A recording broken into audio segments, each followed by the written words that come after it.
Hay una recuperación en la medida en que los procesos electorales han avanzado, pero estos procesos electorales tienen problemas de calidad de las propias elecciones porque sigue habiendo compra de votos, porque hay instancias que controlan las elecciones que son muy ineficientes, tardan mucho tiempo en dar los resultados y a veces incluso generan desconfianza en la gente.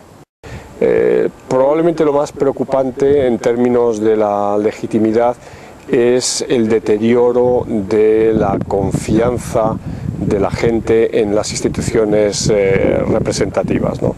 Cualquier encuesta de opinión nos pone de relieve que los congresos, la clase política, los partidos, incluso los jueces y los tribunales ocupan en los últimos lugares en una clasificación de confianza en distintas instituciones o en distinto tipo de instancias, tanto públicas como privadas en el ámbito latinoamericano. Ese yo creo que es un problema que se da y al que hay que prestar atención.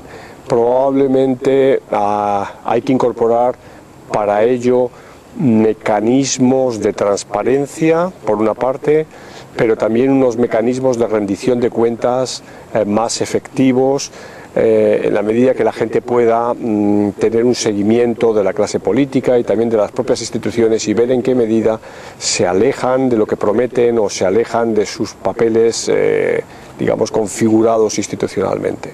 Y transparencia también a nivel de la financiación de la vida política. Por supuesto, claro. No, la transparencia es un mecanismo básico en una sociedad que piensa que los políticos están en la política para enriquecerse.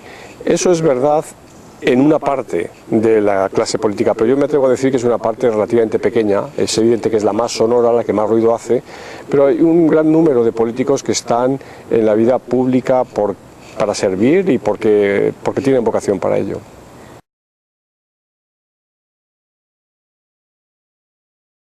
Bueno, caen, ¿no? O no suben, ¿no?, en las encuestas de opinión pública, pero en algunos países siguen teniendo un papel muy notable. Ahí hay una gran división en América Latina, digamos, en términos de que hay países donde la institución partido político se ha volatilizado por completo, ¿no? El caso probablemente más claro es el caso peruano y también el caso venezolano, ¿no? En los países andinos y en Centroamérica pues es también muy claro en Guatemala, por ejemplo, ¿no? O incluso me atrevería a decir que en Panamá. Otros países están en una situación intermedia, no terminan de enterrar a los partidos, están ahí, son referentes, pero verdaderamente no juegan un papel ideal. Estoy pensando en dos grandes países como son Colombia y Argentina. Pero sin embargo, en otros países los partidos políticos tienen una fuerza muy notable, son los que estructuran la selección de candidatos, son las que estructuran la agregación de intereses y de demandas y sirven para claramente fijar al electorado en determinados programas. Estoy pensando evidentemente en el caso de Uruguay, pero también en el caso de Chile, sigue siendo así en el caso de México, sigue siendo así en el caso de Costa Rica o en el caso de El Salvador, ¿no?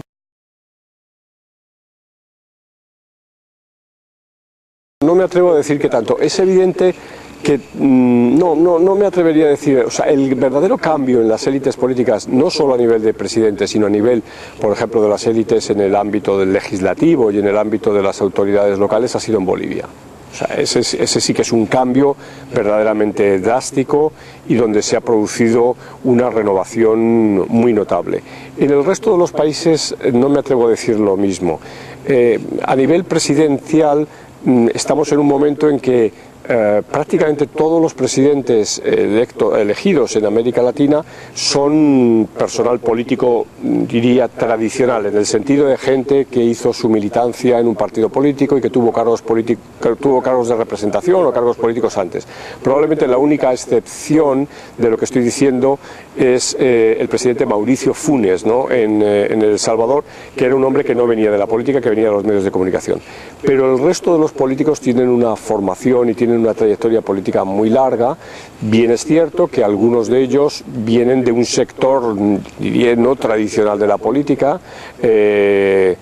porque históricamente había estado postergado ese sector. Estoy pensando sobre todo en los políticos de la izquierda, que algunos de ellos fueron antiguos guerrilleros, ¿no? Estoy pensando tanto en Dilma Rousseff como en el propio caso del presidente Mujica.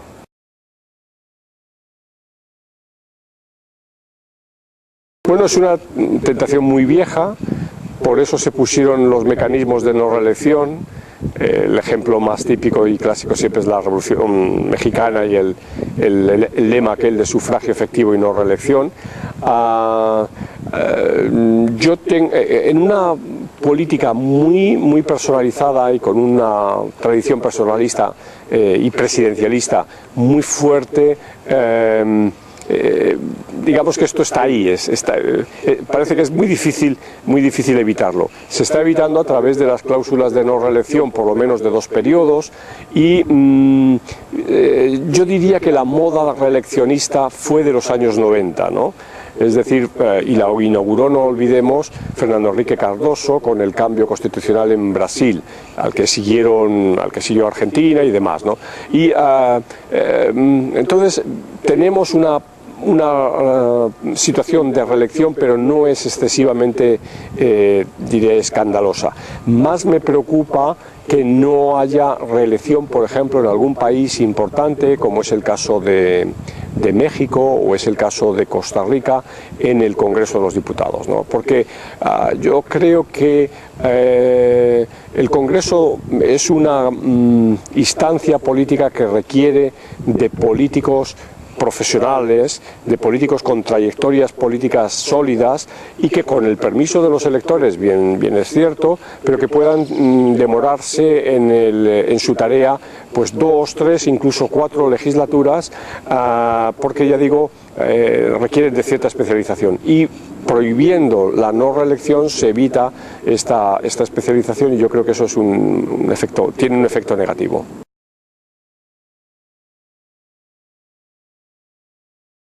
Bueno, yo creo que para que haya una profesionalización de la clase política tiene que haber mecanismos meritocráticos. Claro, incorporar mecanismos meritocráticos en la política es muy difícil porque la política está basada en ganar elecciones, ¿no?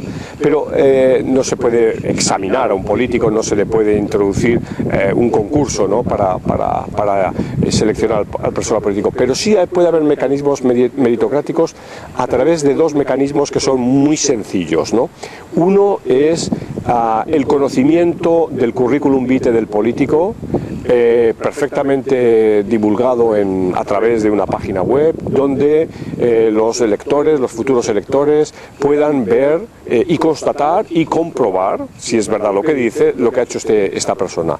Y segundo, la introducción de instancias de debate de debate real, no ficticio, en el seno del partido político o en el seno del proceso previo a su nominación como candidato. Es decir, yo creo que los políticos tienen que tener la obligación de debatir con sus vecinos, con la gente de su distrito electoral, sean partidarios de su partido o del mismo o no, ¿no? Yo creo que este oscurantismo al que muchas veces está la clase política habituada, ¿no? De no debatir, de no saber nada sobre ellos, esto debe desaparecer. Antes, cuando me refería a la transparencia, no solo es la transparencia en términos económicos, que eso es muy importante, sino también este tipo de transparencia.